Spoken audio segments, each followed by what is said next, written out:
안녕하세요. 여러분의 연애 길잡이 연애언어 주인장입니다. 자, 여러분 연애하시면서 가장 마음 아픈 순간은 내가 사랑하는 사람이 나에 대한 마음이 식어가는 것이 눈에 보일 때일 겁니다. 이럴 때 우리가 멘붕이 오고 대체 어떻게 해야 할지 알 수가 없어서 내 불안함을 상대방한테 토로를 해봐도 그런 거 아니야, 이렇게 내가 더 불안해할 만한 얘기만 돌아오고, 잘해줘 보려고 해도 뭔가 상대가 좋아하는 티라도 나야 나도 안정감을 가지고 더 잘해줄 텐데, 예전이랑은 다르게 상대의 반응이 미적지근하면 또 그 모습을 보면서 맴짓을 당하게 됩니다. 오늘 영상을 끝까지 보시면 여러분이 더 이상 이런 일이 없도록 해드릴게요. 남자의 마음을 되돌릴 수 있는 사실상 유일한 방법, 오늘 알려드리겠습니다. 자, 여러분, 마음이 식어갈 때는 필연적으로 그 마음이 식는 그 이유들이 있을 겁니다. 연애 초반 같은 경우에는 이 감정이 안정적인 단계까지 발전하지 않은 상태에서 마음이 그냥 식어버리는 경우가 있는데, 이건 사실 우리가 얘기하는 남자의 마음이 식어가는 거랑은 좀 다른 골자의 얘기겠죠. 이걸 이해하려면 제가 먼저 이걸 얘기해 드려야 하는데, 여러분, 남녀의 감정에는 발전적 특징이 있어요.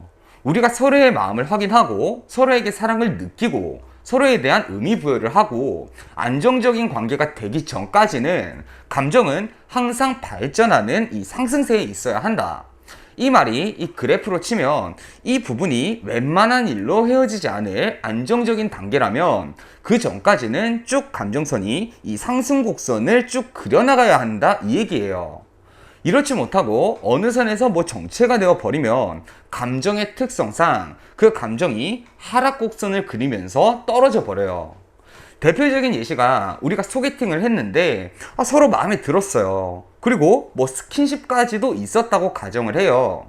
그런데도 불구하고 한쪽이 너무 바쁘다던가 개인적인 이유로 한 달간 만남을 가질 수 없었다. 자, 이런 상황에 놓이게 되면요, 이 둘의 관계는 그냥 흐지부지 되어버리고 감정도 서로 정리가 되어버려요. 그리고 또 다른 예시로, 사귀고 잘 만나고 있어도 연애 한두 달 안팎으로 더 이상 이 사람한테 열정이 느껴지지 않아요. 그럼 이 커플들도 헤어질 가능성이 농후합니다. 그래서 이런 경우는 사실 내가 그만큼 이성적인 매력이 있느냐 없느냐의 문제라고 볼 수밖에 없어요. 내가 그만큼 이성적으로 매력이 있고 이 사람이 나에 대한 열정이 유지가 된다면 문제가 없겠지만, 그 경우가 아니라면 사실상 이 경우는 회복이 조금 어렵다, 이렇게 볼 수 있는 오늘 얘기할 케이스와는 약간 다른 케이스고요. 오늘 얘기할 케이스는 우리가 아까 그래프로 설명을 했을 때 이 안정적인 단계로 접어들었다고 기간적으로도 단기적인 연애는 아니다라고 얘기할 수 있는 그런 연애에서 감정이 식어가는 느낌이 날 때 우리가 이 문제를 해결할 수 있는 방법을 알려드릴 겁니다. 이 두 가지의 케이스를 혼동하시면 안 됩니다. 아셨죠? 자, 오늘 제가 설명드릴 방법은 총 3가지의 방법이고요. 보자면 직접적인 문제 해결, 의미 재상기, 연민감 유도하기, 이 3가지가 있는데, 자, 하나씩 알려드릴게요. 자, 이 문제 해결부터 보자면 대체적으로 내가 잘 만나고 있다가 어느 커플이나 갈등이 있듯이 어떤 특정한 갈등으로 인해서 상대가 감정이 식어가는 원인이 있을 겁니다. 그리고 이 원인으로 인해서 상대가 연애에 대해서 스트레스를 받고, 내가 이렇게 스트레스를 받으면서 연애를 해야 할까? 이런 회의감이 들면서 감정이 식어가는 경우가 대부분이란 말이에요. 그래서 이 상황에서 필요한 것이 직접적으로 갈등에 대해서 개선된 점을 보여주고 그 뒤에 말로써 내 변화를 인지시켜 주는 거예요. 예를 들어서 내가 술을 좀 좋아하는 사람인데 상대가 이 술 문제로 인해서 계속 스트레스를 받다가 지금 상황을 보니까 더 이상 상대가 내가 술을 먹는다 그래도 신경을 안 써요. 이건 나를 점점 더 상대가 포기해가고 있다는 신호죠. 그럼 이때 오버액션이 필요한 거예요. 예를 들어서 술자리에 나갔는데 상대가 걱정할 만한 게 귀가 시간이나 그리고 내가 술에 너무 취하는 거, 이 2가지가 보통 걱정거리니까 평소 내가 귀가하는 시간이 2시고 상대의 주장은 한 12시까지는 집에 들어가라. 그럼 이럴 때 우리가 오버액션을 해서 한 10시까지 귀가를 하는 겁니다. 그리고 술에 취하는 것도 우리가 전화가 오면 정말 술을 거의 안 먹은 것처럼 멀쩡한 정도, 나 오늘 진짜 맥주 1잔 반 정도 마셨어, 나 오늘 멀쩡하잖아, 이렇게요. 거기다가 주말에 내가 충분히 평소라면 술을 마실 법한 날인데도 가지 않고 이 빈도들이 줄어든다. 이런 상대가 마음이 식어가다가도 이 문제에 대한 희망이 보이거든요. 보통 마음이 식어가는 과정이 얘가 이 문제에 대해서 개선이 절대 안 될 것 같다. 이렇게 희망을 잃어가면서 보통 마음이 식기 시작하는데, 반대로 희망이 보이면 일단 지금 감정 상태에서 이 스테이가 되는 거예요. 이럴 때 상대가 나한테 너 요새 술 왜 잘 안 마셔? 이렇게 얘기를 한다면, 이때 내가 생각해 봤는데 너랑 술 문제로 많이 다퉜잖아. 근데 내가 술을 마셔서 행복한 게 클까? 네가 내 옆에 있기 때문에 행복한 게 클까? 이걸 생각해 보니까 당연히 너한테서부터는 행복이 큰 거야. 그럼 넌 나한테 행복을 주는 사람인데, 내가 그런 사람한테 나 혼자 좋자고 술 마시고 걱정 끼치는 게 미안해지더라. 사랑하는 사람한테 상처 주는 것 같고. 이렇게 내 행동에 대한 의미 부여까지 해주는 겁니다. 이런 말을 들은 상대는 얘가 이런 생각을 하는 건 처음 보는데, 얘가 이런 애였나? 나를 바라보는 시각이 달라지는 거죠. 그때부터 감정선이 다시 상승곡선을 그릴 수 있게 되는 거예요. 오버액션이라도 행동을 먼저 보여주고 말로써 그 행동에 대한 의미 부여를 한다. 어렵지 않습니다. 자, 두 번째, 의미 재상기. 자, 연인은 서로에 대한 의미가 다들 있어요. 이 사람은 나한테 이런 이유로 소중한 사람. 이 사람은 항상 내 옆에서 힘이 되어주는 사람. 이런 나름마다의 의미가 다 있는데, 이렇게 마음이 식어가는 상태에서는 여러분 10중 8구가 서로에 대한 의미에 대한 망각이 되어 있어요. 이별을 생각하는 사람들도 마음속에서 막 부딪혀요. 내가 얘한테 마음이 왜 식어가지?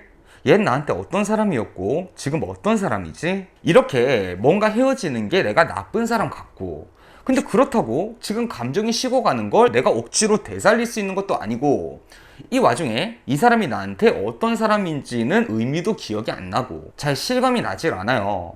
그래서 여러분, 이럴 때 상대한테 내 의미에 대해서 다시금 상기시켜 주는 게 필요한 겁니다. 두 가지 방식이 있어요. 첫 번째가 과거를 리콜하는 거예요. 흔하게 여러분도 알고 계시는 예전의 추억의 힘을 빌려서 예전 데이트 장소에 방문해서 그 당시와 똑같은 자리에 앉아서 과거 얘기를 건네거나, 연애 초기에 상대가 좋아했었지만 나도 시간이 흘러가면서 더 이상 하지 않았던 행동들. 연애 초엔 원피스도 많이 입었는데 어느 순간 내가 바지가 편해지면서 잘 입지 않았다면 원피스도 입어본다던가. 이렇게 여러분도 흔하게 아시는 이런 방식들이 있고, 또 하나가 이 말로써 서로의 의미를 되새김질하는 방식이 있어요. 상대방 행동을 명분 삼아서 거기에 의미 부여를 해주는 거예요. 예를 들면 감정이랑 상관없이 상대가 이별을 결정지은 상황이 아니라면, 원래부터 사랑한다는 말을 해왔다면 사랑한다는 말 자체는요 그냥 습관처럼 할 수도 있어요. 그래서 여자분들이 어떻게 헤어지기 전날까지 사랑한다고 하고 그 다음날 헤어질 수 있어요? 이렇게 이해를 못 하시기도 하는데, 이걸 두고 우리가 행동에도 관성이 있다. 행동 관성이라고 얘기합니다. 그럼 상대방이 감정이 담기지 않은 단순한 행동 관성에 의해서 이런 얘기를 했다 하더라도, 여기에 대해서 내가 먼저 의미 부여들을 해주는 거예요. 나 너한테 고마운 거 있다? 연인들끼리 솔직히 계속 좋기만 한 건 아니잖아. 근데 우리 만난 거 생각하면 넌 네가 힘들 때나 지칠 때도 항상 나한테 사랑한다는 얘기는 다 해줬었어. 그게 나는 너무 고맙고 의미 깊어. 우리 부모님 말고 누가 나한테 계속 이런 얘기를 해줄까? 이렇게 남자의 감정을 자극하는 의미 부여들을 남자의 행동을 명분 삼아서 해주는 겁니다.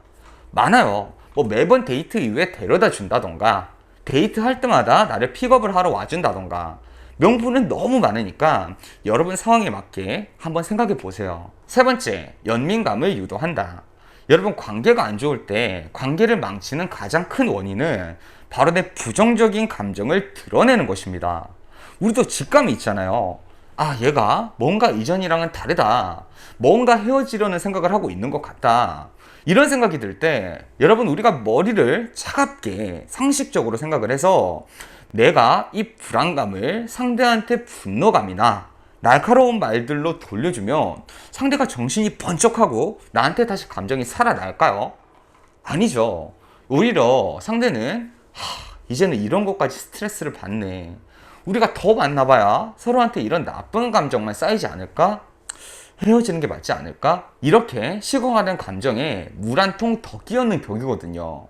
이게 아니라 여러분, 사람은 굳이 말을 하지 않아도 본능적으로 바디랭귀지를 읽어요. 우리가 아침에 일어났을 때 엄마랑 굳이 말 한마디를 해보지 않아도 부엌에서 요리를 하고 있는 엄마의 뒷모습에서도 아빠랑 부부싸움 했구나, 이런 걸 느껴봤듯이 내가 굳이 슬프고 힘든 걸 표현하고 말하지 않아도 상대도 알고 있단 말이에요.